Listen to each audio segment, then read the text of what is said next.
Muy buenas noches, bienvenidos a un nuevo capítulo de Sin Fronteras en la pantalla de TV Ciudad para recorrer la actualidad internacional y las cosas que pasan en el mundo. Maite Sarasola, bienvenida. Muy buenas noches, un gusto estar acá con ustedes. ¿Cómo está para nuevamente recorrer los paraísos? Me encanta el tema, la verdad. ¿Paraísos fiscales? Debo decir que me gusta mucho. Muy bien. El tema de hoy, naturalmente, tiene que ver con este mes de octubre que comenzó con una investigación nueva del Consorcio Internacional de Periodistas de Investigación que tiene que ver precisamente con las rutas del dinero que surge de la evasión de impuestos de los más ricos, famosos y poderosos del planeta. Los Pandora Papers revelaron el manejo impositivo irregular de al menos 336 personas por un monto estimado de 32 billones de dólares mediante la compra de empresas offshore radicadas en lo que se denominan paraísos fiscales. Exacto. Además, estamos hablando de casi 12 millones de documentos de 14 proveedores offshore. ¿Qué vendrían a ser estos proveedores? Bueno, son estudios contables que son efectivamente legales, que lo que hacen es crear empresas fantasmas para comprar, vender, triangular y esconder. Puede ser dinero, pueden ser propiedades o pueden ser regalías. ¿Dónde está la clave? Es que, bueno, está en esconder. Los Pandora Papers lo que hacen es mostrarnos quién es la persona que está detrás de esta empresa que ellos crean. Y son muchos, porque este trabajo involucró a multimillonarios, presidentes, expresidentes, dirigentes políticos, artistas, deportistas, gente de todos los ámbitos que, tiene, por ejemplo, más de 30 líderes de Estado, 330 políticos y funcionarios de más de 90 países. Exacto. Si vemos los países que tuvieron más políticos involucrados, bueno, el primero vendría a ser Ucrania. Ese es el primero. Tenemos 38 políticos involucrados en Ucrania, le sigue después Rusia, después vienen Emiratos Árabes Unidos, Honduras y Colombia, 10 Nigeria, Reino Unido, Brasil y Angola le siguen, y bueno, el resto que están aquí en esta lista, pero bueno, Ucrania realmente destaca en este caso por ser el país más complicado.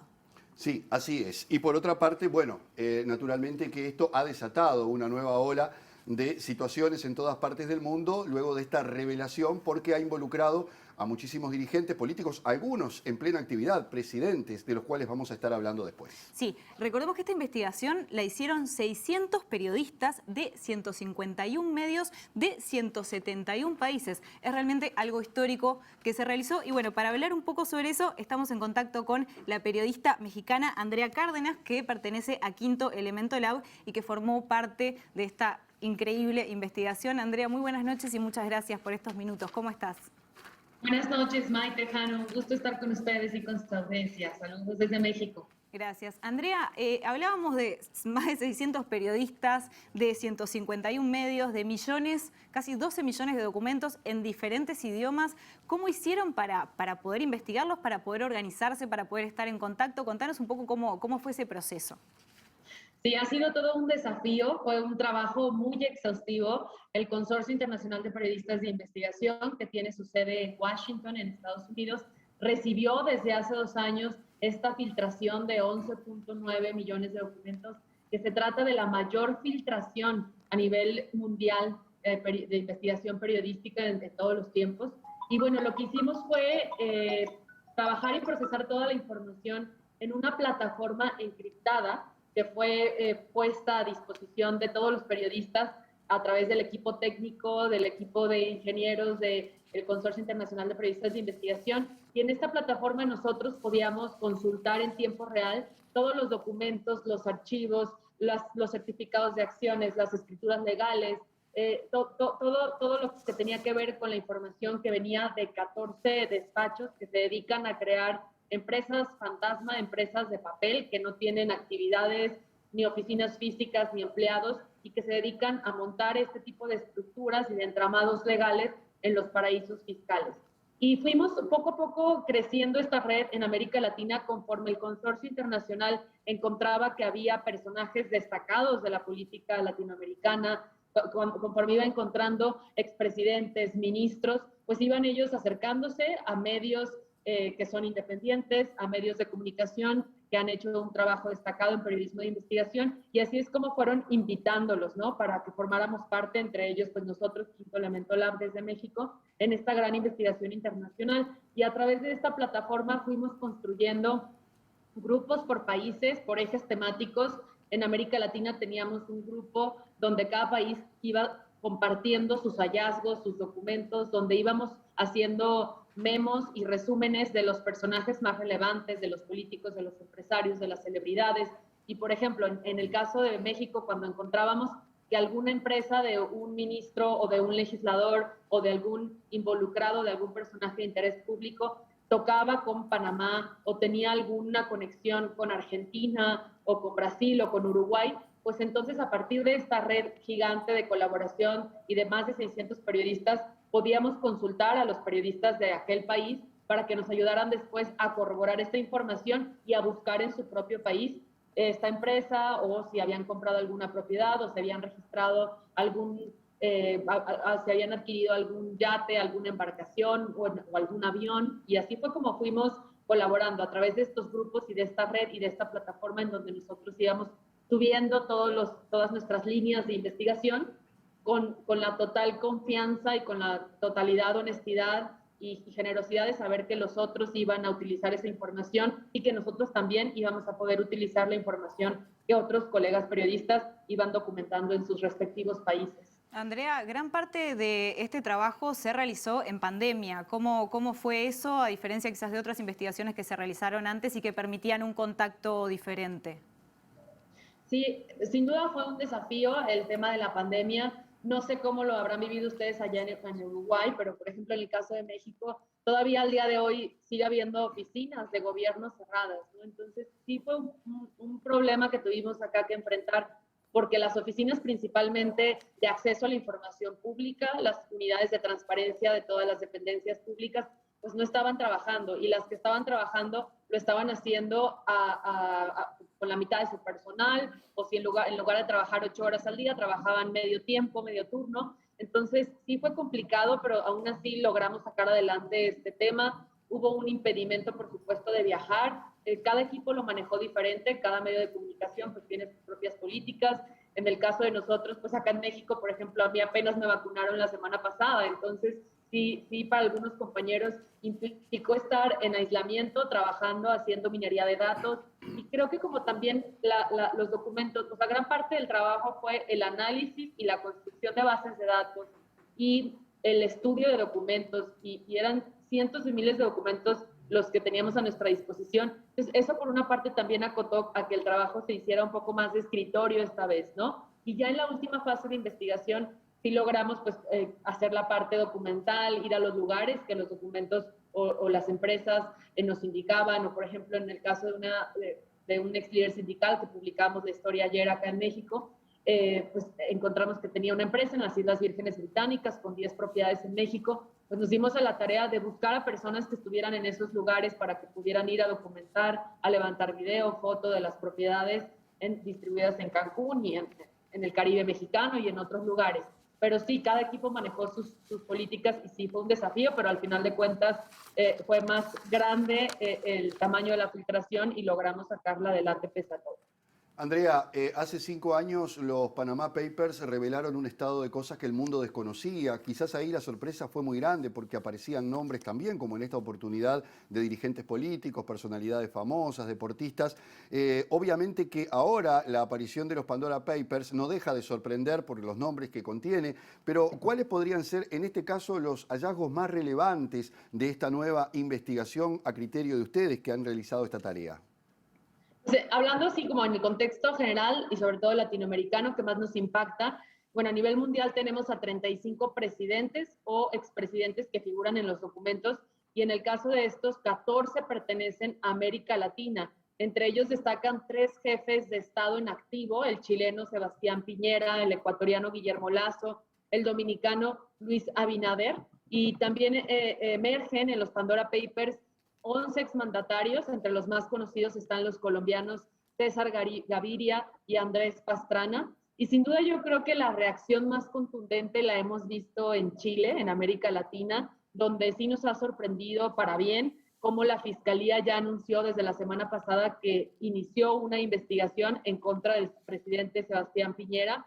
Ayer también veíamos a la oposición chilena que presentó en el Congreso un pedido de destitución contra su presidente por la investigación que se documentó en los Pandora Papers, en la que se detectó y los compañeros, colegas periodistas de allá encontraron una empresa en las Islas Vírgenes Británicas a través de la cual se gestionó la compra de una minera años atrás, en la que participó el presidente chileno. Hay otro, bueno, como mencionábamos, otro de los presidentes que aparece embarrado en los Pandora Papers y que ha sido pues un empresario conocido, es el mandatario dominicano, Luis Abinader. Él está vinculado con 2 sociedades en Panamá que fueron creadas antes de que él asumiera el cargo, pero que también fueron usadas para gestionar activos en República Dominicana. Y mencionábamos también a Guillermo Lazo, un ex banquero millonario que desde abril pasado es presidente de Ecuador, y según los documentos, él operó 14 sociedades offshore, la mayoría también en Panamá, que por cierto sigue siendo, aún después de la filtración de los Panama Papers, hemos visto que en esta filtración también Panamá sigue siendo uno de los destinos predilectos y favoritos de la clase política latinoamericana. Y bueno, este presidente cerró sus sociedades después de que el gobierno ecuatoriano impulsara una ley que prohibía a los candidatos ser beneficiarios de empresas ubicadas en paraísos fiscales.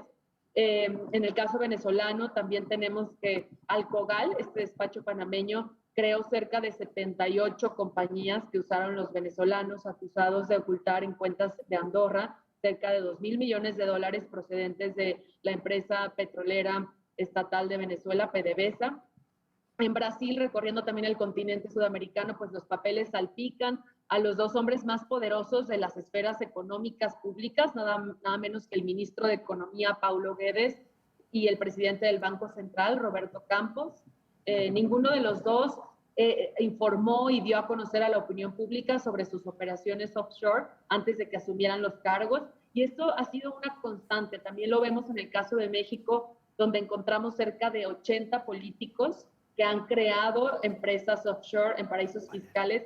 Y lo que nos llama la atención es precisamente que los políticos que están obligados, por lo menos acá en México y en otros países también de América Latina, a declarar sus empresas, sus fideicomisos que crean fuera del país, no lo están haciendo, ¿no? Hay un ocultamiento y aquí es en donde esperemos y estamos pues a la expectativa de ver cuáles son las reacciones que se van desencadenando en el continente y en estos países en donde se hicieron uso de estas entidades y donde al día de hoy desconocemos si pagaron el impuesto que tenían que pagar o siquiera si las declararon a las autoridades fiscales. Andrea, te hago la última pregunta y desde ya te agradezco por toda esta información que nos estás dando. México es considerado el país más peligroso para ejercer el periodismo. ¿Cómo fue para ti investigar todo esto, donde están involucrados desde celebridades hasta políticos, hasta personas extremadamente poderosas? Pues ya estamos acostumbrados a trabajar en el absoluto y máximo sigilo, ¿no? O sea, sí, esta ocasión redoblamos aún más los esfuerzos para proteger nuestras comunicaciones con el equipo mexicano, en el que también participaron colegas de Univisión, del País y de la revista Proceso. Pues teníamos un canal de comunicación secreto al que nadie más podía tener acceso. Firmamos acuerdos de confidencialidad con el Consorcio Internacional de Periodistas de Investigación y con el resto de los colegas para que nadie más pudiera revelar, con la intención de que no se diera a conocer cuáles eran los personajes a los que estábamos investigando y las historias que estábamos siguiendo. Yo creo que eso fue una clave del éxito que tuvimos y de hacer este trabajo con todas las medidas de seguridad. Utilizábamos también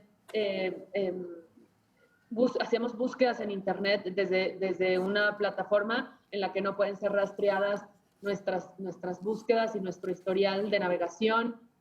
Tratábamos también de no comunicarnos por teléfono, o sea, si lo hacíamos, pues por la llamada de Signal, para que tampoco pudieran rastrear nuestras comunicaciones, y con todas las precauciones y alertas, porque había personas muy cercanas y allegadas al poder, al gobierno de Andrés Manuel López Obrador.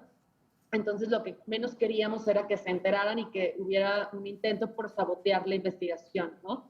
Y hasta ahorita pues sí hubo amenazas de algunos de los personajes a los que llegamos a consultar, porque a todos nos dimos a la tarea de mandarles cuestionarios. Fueron cerca de 70 personas a las que contactamos días antes de que publicáramos esta investigación y sí hubo un intento de que no publicáramos por parte de algunos de los personajes involucrados en esta historia, incluso uno de los empresarios muy poderosos acá en México, que ha sido cercano al régimen del partido que estuvo 70 años en el poder, antes de la llegada del nuevo gobierno de Andrés Manuel López Obrador, nos demandó a la reportera que le envió el cuestionario y a los medios que participamos en la investigación en México. Entonces, bueno, aún con estas cosas decidimos seguir adelante y publicar, pese a los riesgos y a los peligros que sabemos que enfrentamos, pues no nada más los colegas en México, sino en todo el continente de Latinoamérica, ¿no? Ya hemos visto reacciones, por ejemplo, muy lamentables en el caso de Venezuela y Honduras. En Venezuela ayer nuestros colegas venezolanos nos informaban y nos pedían apoyo para difundir en redes sociales una nota en la que un compañero, colega periodista de Armando Info, denunciaba que las autoridades venezolanas habían ordenado allanar la vivienda de su familia, de este periodista Roberto Denis, que está exiliado fuera de Venezuela, y esta medida la documentaban ellos como una represalia por sus publicaciones sobre un presunto testaferro de Maduro, que también aparecía en los Pandora Papers. Entonces, afortunadamente aquí en México no hemos llegado a ese extremo y esperemos que no sea el caso. Y bueno, seguiremos haciendo nuestro trabajo como lo hemos hecho hasta ahora. May. Andrea Cárdenas, muchísimas gracias por estar con nosotros estos minutos. Al contrario, gracias a ustedes. Saludos. Buenas noches. Buena tarde. Bien, y Andrea hacía referencia a los 3 presidentes latinoamericanos en actividad que están involucrados, en este caso, en los Pandora Papers. Vamos a hacer un pequeño repaso de la situación que enfrentan Piñera, Lasso y también Abinader.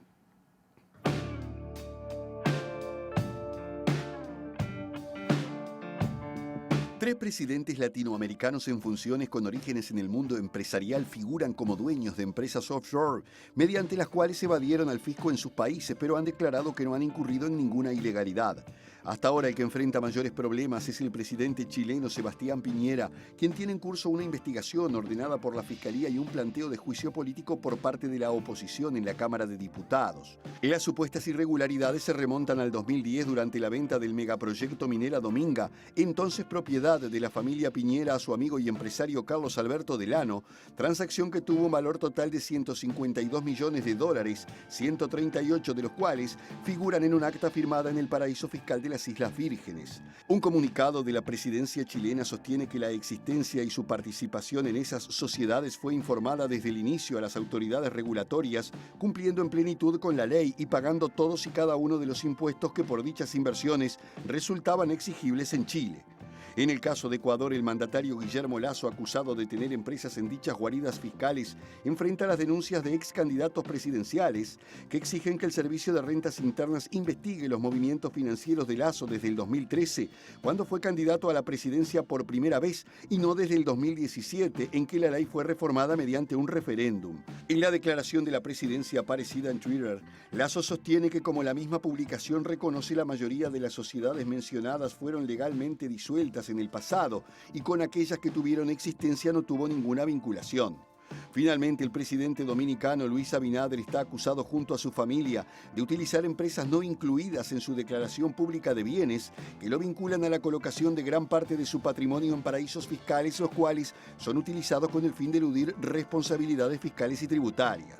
En una solicitada paga por la presidencia dominicana en los diarios, se sostiene que desde el 16 de agosto del 2020, el presidente Abinader ha quedado completamente desvinculado de la administración y gestión de todas las sociedades controladas por la familia, constituidas en la República Dominicana o en el extranjero.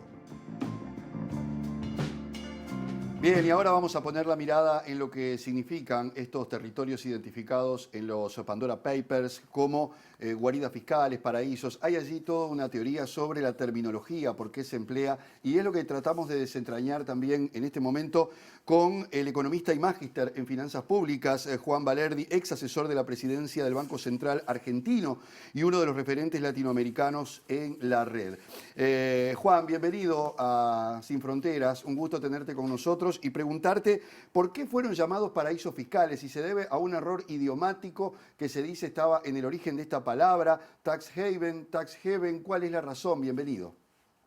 ¿Qué tal? Buenas noches. En realidad, la mala traducción de esa palabra en inglés original se realizó adrede porque los usuarios de estas guaridas decían que era el paraíso al que ellos iban a llevar su dinero, porque había un infierno de países populistas que estaban tratando de quitarle lo que habían ganado con el sudor de su frente, digamos, y hacerles pagar impuestos. Va de retro, dijeron, y se iban al paraíso. Por eso Yo he escrito alguna vez una carta pidiéndole al Papa que no diga más lo de paraísos, porque justamente que el Papa esté diciendo paraísos fiscales en vez de guaridas es una ironía bastante complicada, ¿no? Más allá de que él los combate claramente. Esta red de guaridas fiscales, lo que está claro es que no son un accidente ni un error del sistema, son absolutamente funcionales al sistema financiero mundial, se han desembocado, digamos, y desbocado en las últimas décadas, y especialmente se vio en el 2008 que lejos de combatirlo, los países centrales lo que han hecho es de alguna manera competir por una porción mayor de esa torta y darle dinero a los mismos que habían generado esta locura del sistema financiero mundial que está desbocada. Y se originaron cuando empezó la tributación fuerte a nivel mundial, después de la Revolución Francesa, y cada vez más cuando se fueron desregulando las finanzas, porque las guaridas fiscales no solo sirven para ocultar, sino que también sirven para escapar de las regulaciones, ¿no? Juan, hablamos mucho de empresas offshore. ¿Cuál es el vínculo entre estas empresas y el lavado de activos? ¿Cómo lo explicamos? Bueno, The Global Financial Integrity, que es una de las ONGs más serias junto con Tax Justice Network, estimó que las multinacionales mueven 2/3 del dinero que se mueve en las guaridas fiscales. Esas multinacionales, el dinero que mueven en esas redes tiene que ver con evasión, elusión y fuga de capitales de los distintos países del mundo, de todos los países. Hace varias décadas era solo del hemisferio sur hacia el norte y ahora es de todo el mundo hacia los centros financieros. Y se mezclan en ese lugar con el 30% que viene del delito tradicional, como sería el narcotráfico, tráfico de armas, tráfico de personas, y con un 5% estimado en corrupción de dirigentes y políticos. Obviamente en las filtraciones estas, que son absolutamente intencionadas y no creo que tengan algún tipo de viso de destruir el sistema o de cambiarlo radicalmente a algo transparente, aparecen mucho más los políticos que las multinacionales, que prácticamente no aparecen, y además aparecen en general políticos ligados a Latinoamérica o a Europa, pero nunca a Estados Unidos. Siempre aparece alguno de Rusia o alguno de China. Entonces no tengo duda que acá lo que estamos asistiendo es a la competencia de un sector de Estados Unidos novedoso, digamos, y que quiere dejar atrás a Londres como competidor por esa torta de la guarida fiscal, esa torta de cientos de miles de millones de dólares, trillones de dólares, y los aliados que tiene Estados Unidos viejo, digamos, con Londres, que articulan a través de Panamá y Bahamas. Por eso sistemáticamente los Panama Papers, Paradise Papers y los Pandora Papers tienen como centro a los que pasan por ahí, por Panamá y Bahamas, por ejemplo, ¿no? Pero también siempre le pegan a la red de Londres, como en Paradise Paper, que apareció en la familia real, o en este, que aparece Tony Blair. Esto no quiere decir que no haya corrupción. O sea, lo que aparece en las filtraciones, efectivamente, en su gran mayoría es real. No sirve para hacer procesos judiciales, pero sí procesos políticos. Pero con esta destrucción de la clase política, lo que logran las multinacionales, financieras sobre todo, es tener más poder porque se devalúa el nivel político en cada uno de esos países y la gente confía menos en los políticos y por ende hay un vacío de poder que llenan ellos, ¿no?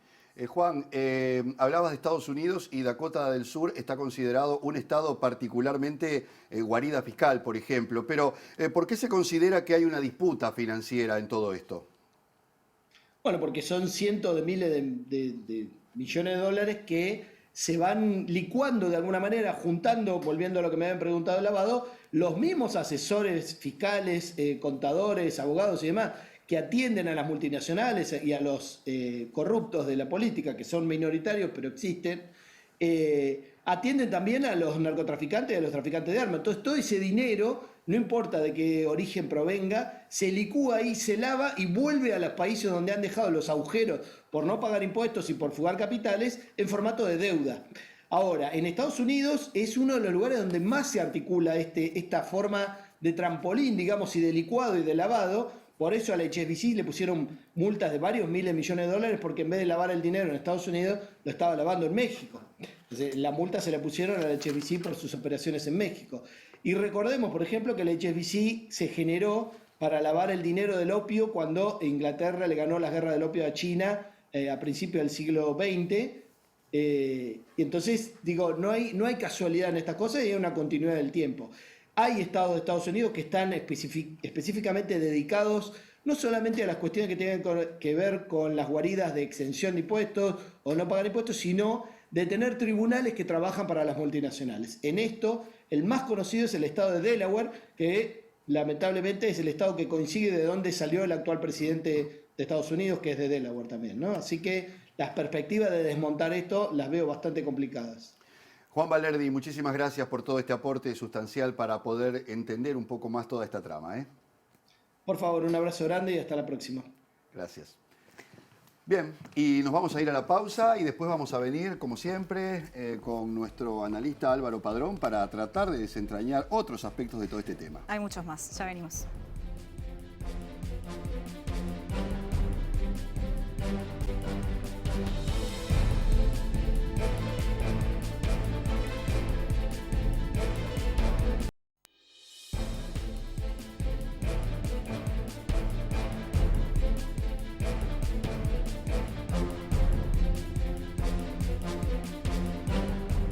Seguimos con Sin Fronteras, estuvimos hablando mucho sobre los Pandora Papers, pero hay mucho para decir sobre esto, hay mucho para decir desde muchos lugares y para eso recibimos a Álvaro Padrón, nuestro analista internacional. Buenas noches. ¿Qué tal? ¿Cómo están? Contento de volver y de volver con un tema tan interesante como complejo, ¿no? Y uno se pregunta qué decir sobre esto. Acabamos de escuchar cosas súper interesantes, pero bueno, tenemos esta mesa como para aflojar un poco, hablar como podría hablar alguien con su familia o con un amigo en el trabajo y tratar de entender cosas que a veces son súper complejas, pero que nos afectan muchísimo. Entonces, no sé, evitamos aquí parecer, al menos nosotros tres, ustedes más que yo saben de política internacional, pero tratamos de tener una mirada que nos ayude a comprender y acercarlo un poco más a la gente, ¿no? Temas que siempre son tan complejos. Es que hay aspectos muy técnicos acá también, Muy ¿no? técnicos. Para tratar de entender. Pero al final son decisiones políticas, ¿eh? Sí, claro. Y también temas que se conectan porque también fue noticia en las últimas semanas el acuerdo primero en el G7 y después en la OCDE sobre la implementación de un impuesto a las empresas multinacionales. Álvaro, ¿cómo vinculamos estos asuntos? Y están muy vinculados, son como dos caras de una misma moneda, ¿no? Uno es el problema y lo otro es, y acabamos de escuchar a Juan que fue muy polémico, la supuesta solución para algunos, ¿no? Y hay que ver para qué. Pero a mí me parece que la investigación, y es muy interesante lo que logramos de traer a alguien que fue protagonista de la investigación, nos muestra que aquí hay una cosa muy clara, ¿no? Y yo me parece que esto es una primera reflexión. Hay gente que quiere esconder el dinero y lo hace para no pagar impuestos. O sea, hay que decirles a las cosas como son, ¿no? Esto es así de simple y así de claro. Y me interesaba mucho esto que ustedes buscaban por el lado del significado de las palabras, ¿no? Y de darle un poquito de vueltas a los nombres. A ver, no es casual. Lo de paraíso fiscal, independientemente de la traducción y demás, es claramente la idea de evitar que se esté hablando de algo que parece un delito, que de hecho es un delito. Pero yo agrego una palabra que en Uruguay fue muy conocida, que es secreto bancario. Miren que está muy relacionado. Y durante mucho tiempo protegíamos el secreto bancario. O sea, llegamos a creer que era una especie de valor para el país. Entonces, un derecho. Un derecho, una cosa, digamos, que había sobre todo que proteger. Entonces, a ver, si alguien roba una bolsa de arroz en un supermercado, es un ladrón. ¿Por qué no le decimos ladrones a estas personas? ¿Por qué van preso alguien que roba una bolsa de arroz en un supermercado y no pasa nada? Porque miren que no se ha dicho, pero casi nunca pasa nada con lo que se descubre con estas personas. Arreglan, tienen muy buen buffet de abogados, mucha plata. Entonces, yo empiezo por esto porque es una forma de que nos indignemos un poco, ¿no? Y empecemos a activar un mecanismo que es de decir, esto no es algo ajeno a nosotros y además tiene consecuencias. O sea, porque uno puede decir, yo me acuerdo, discutía mucho con Diego en la letra chica, ¿no? Bueno, es gente que hace plata, tuvo un esfuerzo. A ver, pero esto tiene consecuencias. Además, bueno, nosotros pagamos impuestos, vos pagas impuestos, exacto. nosotros pagamos esfuerzos. impuestos. Sí. Y si no los pagamos hay que refinanciarlos. Totalmente. Esos impuestos después se utilizan para construir escuelas, para financiar la salud pública. Y estas personas que tienen tantísimo dinero, sin embargo, evaden esos impuestos. Sí, sí. Entonces, ahí hay que pensar que no es simplemente el mérito de haber hecho plata. Es decir, el asunto es que concentran esa plata de una manera en que la acumulan más eludiendo una responsabilidad que tienen. Que si cualquiera de nosotros la eludimos, que además dependemos de nuestro salario, de nuestra jubilación, y además tenemos que comprar productos pagando los impuestos porque están incluidos. Y esta es la parte perversa. En la medida que se evaden impuestos por parte de los ricos, se recargan los impuestos de quienes lo tenemos que pagar sí o sí. O sea que lo financiamos nosotros. Estamos financiando porque el efecto inmediato es que los estados recaudan menos. Y al recaudar menos buscan esa recaudación en donde la tienen, que es en la gente que no puede, que no podemos depositar nuestros recursos en un paraíso financiero. Claro. Entonces, ahí hay una parte perversa que la tenemos que entender porque este sí que es un problema de política internacional que al final es la razón de nuestro programa.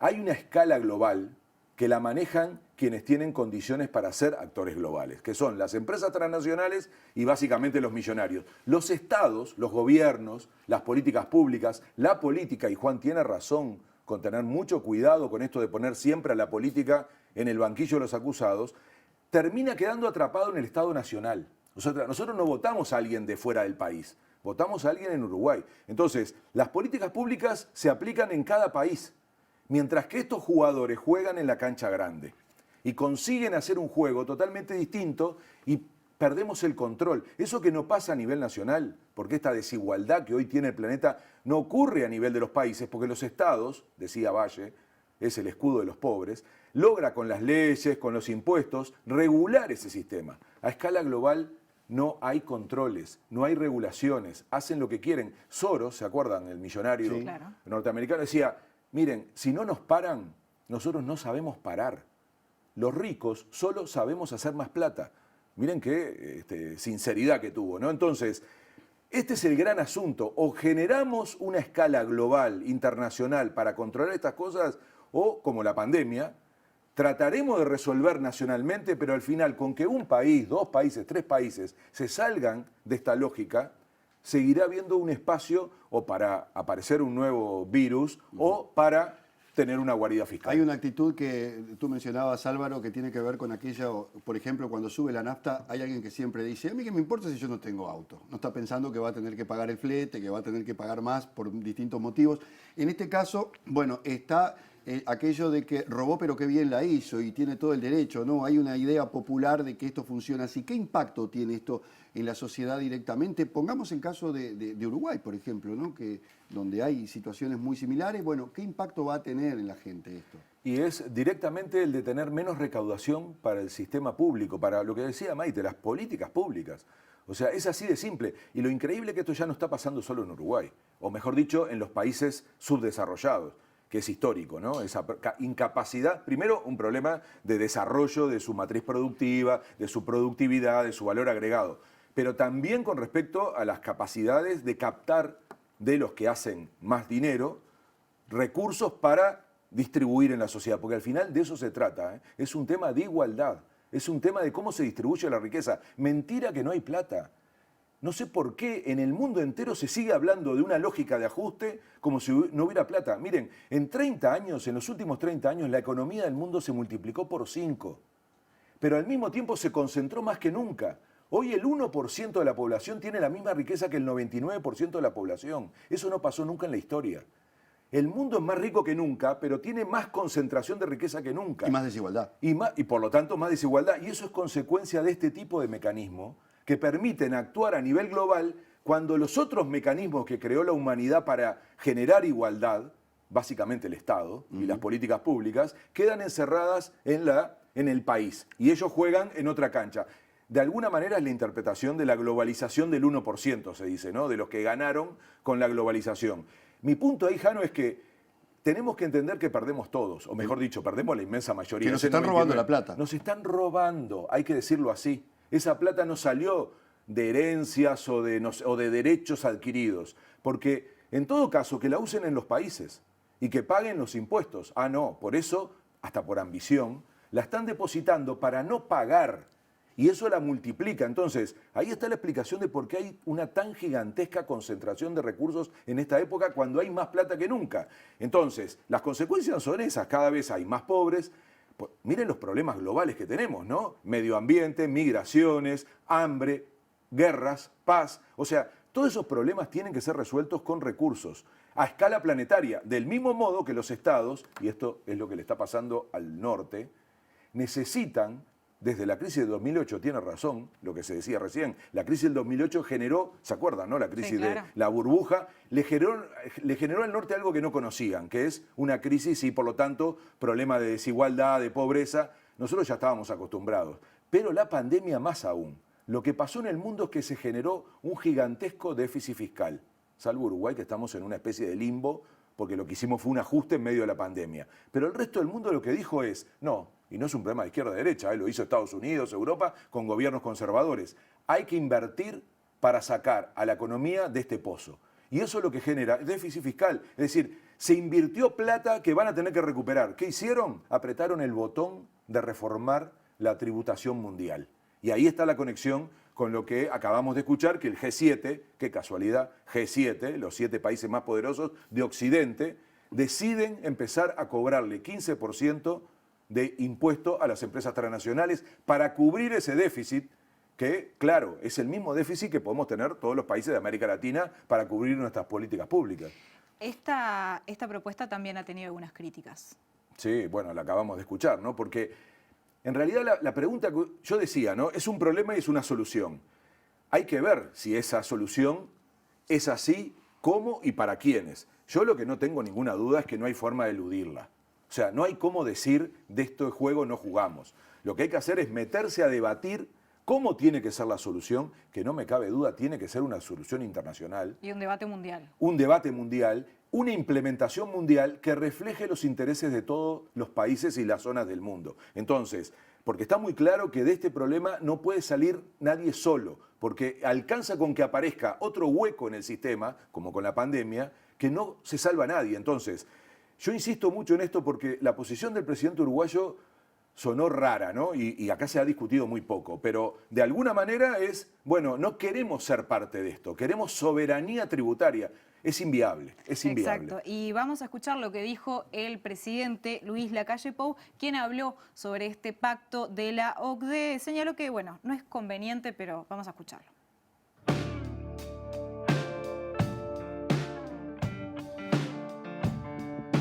Yo creo que cada país debería de impulsar la base tributaria que sea mejor para sus ciudadanos. Creo, y esto es muy antiguo, no me quiero poner a hablar de derecho, pero el famoso ius sanguinis y ius soli. Hay países que tributan a sus nacionales afuera del territorio y hay países como el nuestro que básicamente tributan a los que están dentro del territorio. Si esa es la opción, cuando se habla de una renta universal, no sería a priori, desde mi punto de vista, lo más conveniente.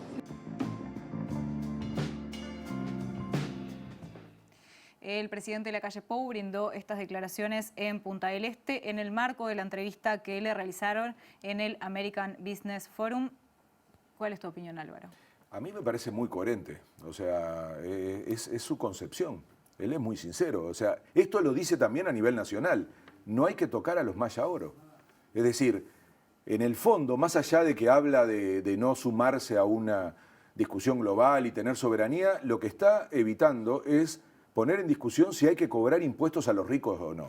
Y su concepción, y lo ha dicho con mucha transparencia aquí en Uruguay, es no toquemos a los Maya Oro, no le cobremos más impuestos, porque lo que hay que hacer es dejarlos libres, dejarlos que avancen, que crezcan, para luego que derrame su capacidad económica en el resto de la sociedad, cosa que aprovecho para decir que no está comprobada en ningún momento de la historia ni en ninguna parte del mundo, ¿no? Pero bueno, es su visión, dar libertad a los que tienen más poder económico para que sigan creciendo y que luego crezca el resto de la economía.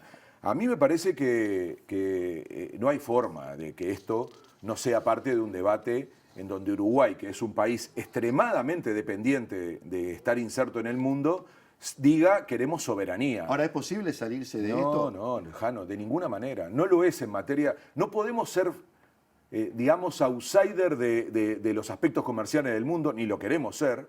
No queremos ser, estar fuera de discusiones políticas como Naciones Unidas. ¿Por qué vamos a reivindicar no ser parte de un debate sobre cómo tiene que transformarse la tributación en el mundo? Que, repito, necesita ser cambiada para poder ir a buscar a los que están haciendo este mecanismo de robar plata y llevarla y esconderla en paraísos fiscales. Entonces, la discusión está mal planteada. Lo que tenemos que hacer como país, y ojalá como región, y ojalá como sur del mundo, poner condiciones para que no lo resuelva solo el G7, para que sea un debate internacional en Naciones Unidas, en donde efectivamente haya una política global sobre los ricos, sobre esta forma de delito fiscal, y que luego el beneficio sea compartido.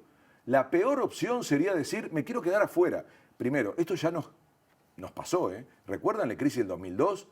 O sea, cuando entramos en la lista gris, después nos dicen que no hay listas. Claro que hay listas. No se llaman así, pero de alguna manera esa presión internacional ya ocurrió y nos llevó a hacer, por suerte, cosas muy buenas, que es dejar de tener el secreto bancario, tratar de tener sobre todo acceso a la información. ¿Saben que hoy en Uruguay tenemos condiciones a través de los acuerdos internacionales de saber quiénes son las y los uruguayos que tienen 20.000 millones de dólares depositados en el exterior de este paisito?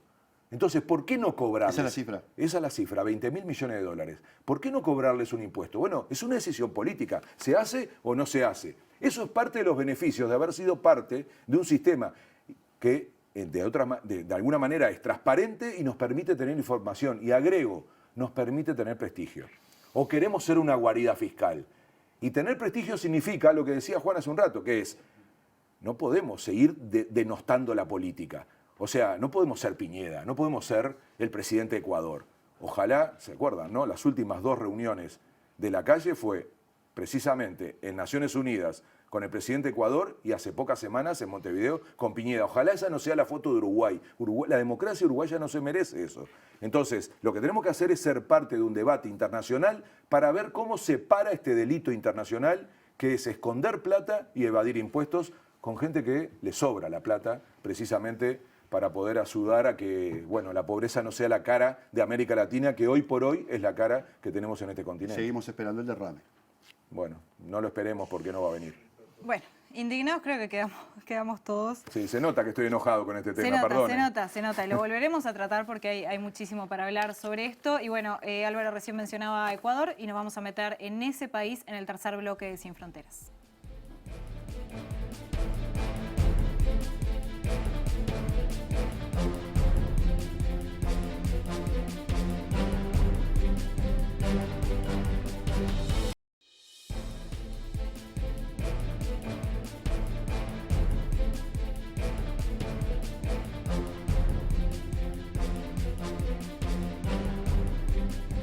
En el último tramo de Sin Fronteras nos vamos a detener en el caso específico de Ecuador, porque allí, por ejemplo, además de que está vinculado el presidente Guillermo Lasso y precisamente la Asamblea General aprobó por 105 votos en 137 iniciar una investigación precisamente a propósito de la vinculación que tiene el presidente ecuatoriano con la situación de los Pandora Papers. Exacto, para conocer un poco sobre lo que está pasando en este país, vamos a hablar con Andrés Arauz, político, economista y ex candidato a la presidencia progresista de la Unión por la Esperanza, quien estuvo en las últimas elecciones justamente contra Lasso. Andrés, muy buenas noches y muchísimas gracias por recibirnos.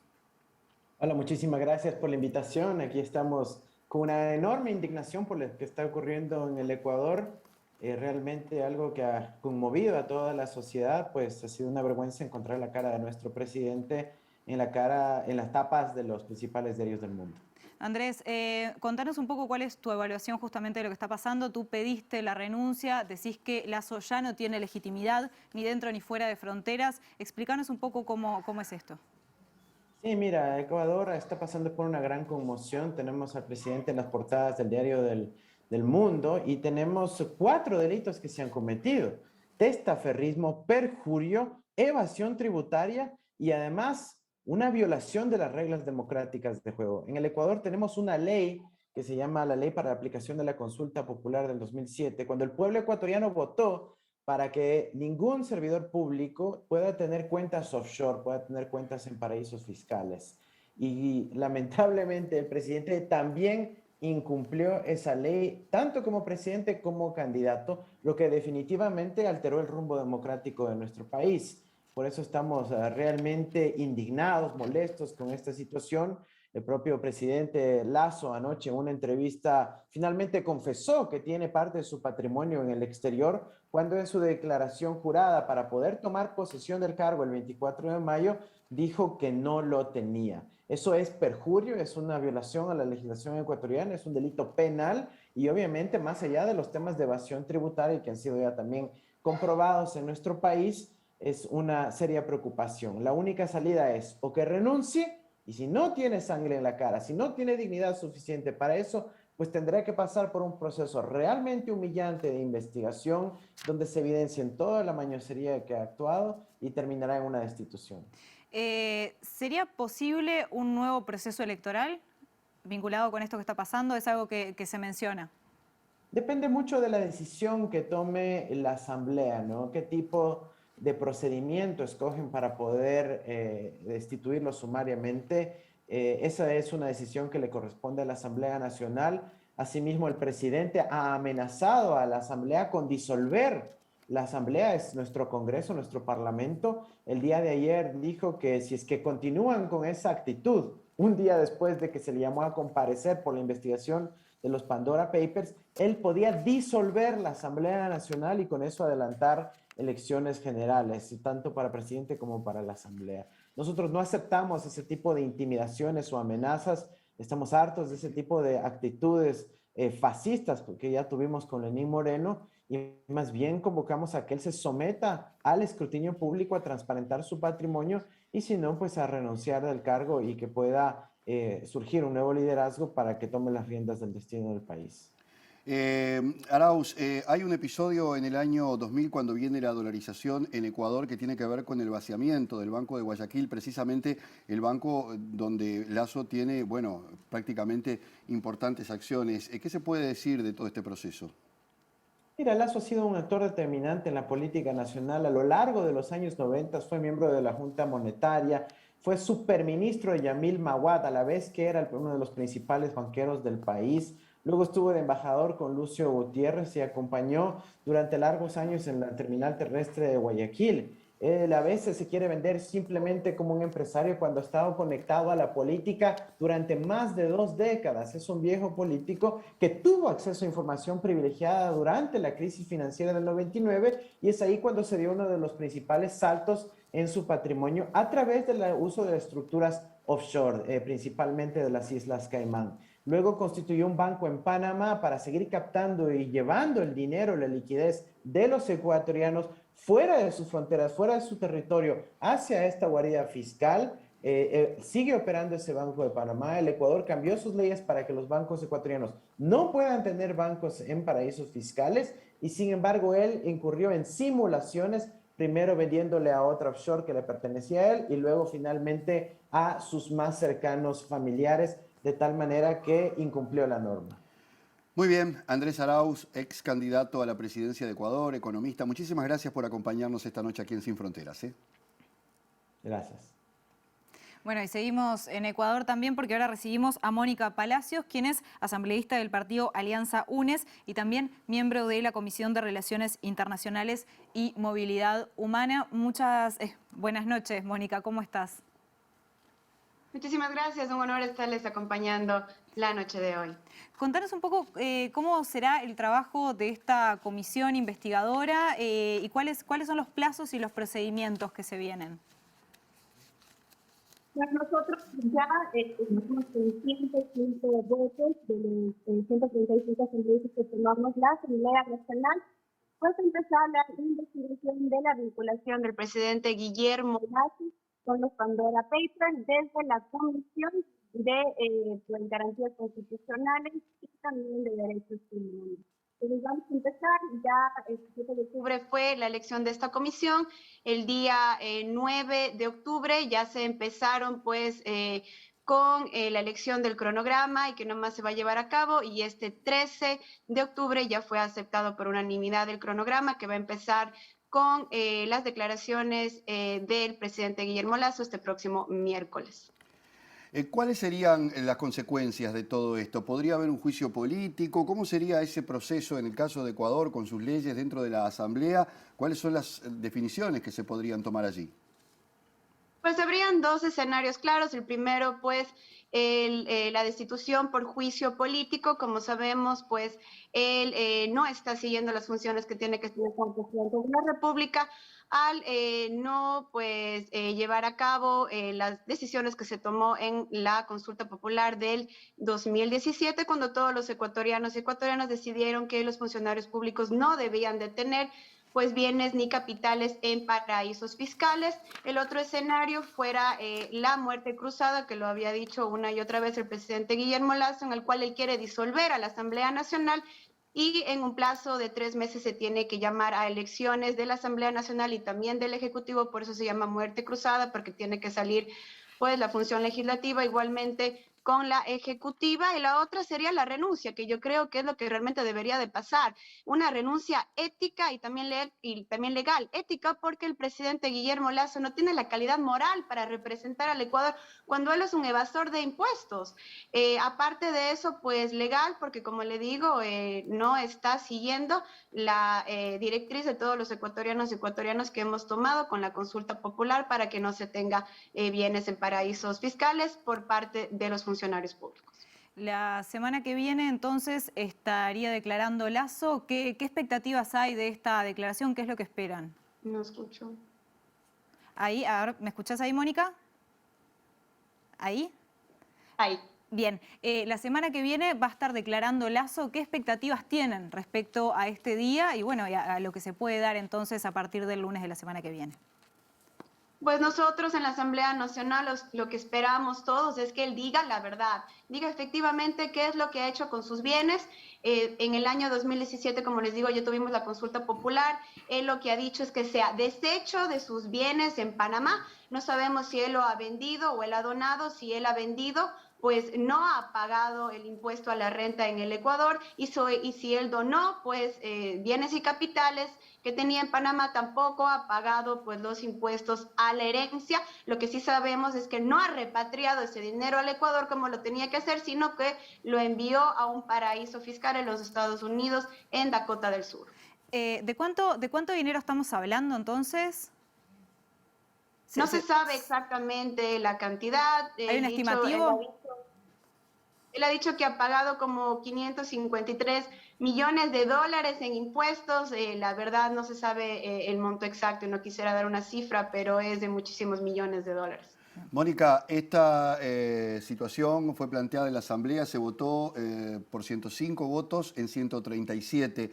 ¿Quiénes se resistieron a votar el llamado a sala al comienzo de todo este proceso al presidente Lasso? ¿Y cuál es la situación política? ¿Cómo puede afectar la situación política de Ecuador, que ya de por sí ha estado bastante agitada en los últimos años? Pues los que se abstuvieron a votar fueron del partido del presidente Guillermo Lasso, de Creo, Creando Oportunidades. Ellos fueron los que se abstuvieron, y algunas personas también asambleístas independientes. Pues como usted sabe, tenemos problemas gravísimos en el Ecuador después de la pandemia. Tenemos un decrecimiento de casi 5.4%. No ha habido una reactivación económica. El presidente Guillermo Lasso no ha dado todavía pues ninguna directriz sobre políticas públicas a favor de los ecuatorianos. Tuvimos también una crisis gravísima en las cárceles del Ecuador, donde tuvimos casi 115 muertos. Entonces, no se ha estado trabajando. También tenemos otro problema muy grande, que es la migración de los ecuatorianos hacia los Estados Unidos. Tenemos 110,000 ecuatorianos que han salido del Ecuador, pues de esos casi 90,000 ecuatorianos no han vuelto. Entonces, tenemos una grave problemática económica, y aparte esto con la vinculación del presidente a pues este gran problema a nivel mundial de corrupción, que son los Pandora Papers. El Ecuador pierde 8,000 millones de dólares anuales, dato entregado por la CEPAL, por la evasión de impuestos. ¿Hay posibilidades de reacciones populares a esta situación, Mónica, en Ecuador? Digo, por la situación que se plantea para la sociedad ecuatoriana por todo esto que tú has definido, pero por otro lado por la indignación que puede llegar a causar si esto avanza dentro de esta investigadora y se confirma efectivamente toda esta situación en la que está el presidente Lasso. El dirigente de la CONAIE, el dirigente indígena, pues Leonidas Issa, el día de hoy justamente va a dar unas declaraciones sobre ese tema para ver si efectivamente van a haber protestas. Yo creo que la indignación está clara para todos nosotros los ecuatorianos y los ecuatorianas. No puede ser que el presidente de la República, el cual debería de ser el ejemplo para los ecuatorianos y las ecuatorianas, también debería de mantener la dolarización. Como ustedes saben, nosotros no tenemos moneda propia, nosotros no podemos imprimir en el Ecuador dólares, tenemos que recibirlos gracias a las exportaciones que hace el Ecuador, igualmente a la inversión que hay extranjera y interna, y no puede ser que el presidente de la República en este momento esté evadiendo impuestos desde el año de 1991, esto no es nada reciente. Entonces ya realmente la gente está bastante indignada. Aparte, como les vuelvo a repetir, no hay ninguna política, especialmente económica, a favor de todos los ecuatorianos y las ecuatorianas, y la gente está bastante desesperada. Bueno, Mónica Palacios, ojalá sea lo mejor y te agradecemos mucho por estos minutos en Sin Fronteras. Muchísimas gracias a ustedes, un honor haber compartido con ustedes. Bien, y nosotros comenzamos a despedirnos. Yo no me animaría a adelantar el programa del próximo domingo porque pueden pasar muchas cosas en el mundo en ese interín. Así que preferiría dejarlo en suspenso a pesar de que tenemos alguna idea. ¿Le gusta el misterio, Gabar? ¿Le gusta el misterio? Me gusta un poco el misterio, pero más que nada el misterio, la incertidumbre que pueden generar los acontecimientos mundiales que a veces se desbordan y pueden sacarnos del eje que teníamos pensado. Totalmente. Será hasta el próximo domingo. Que tengan buena semana.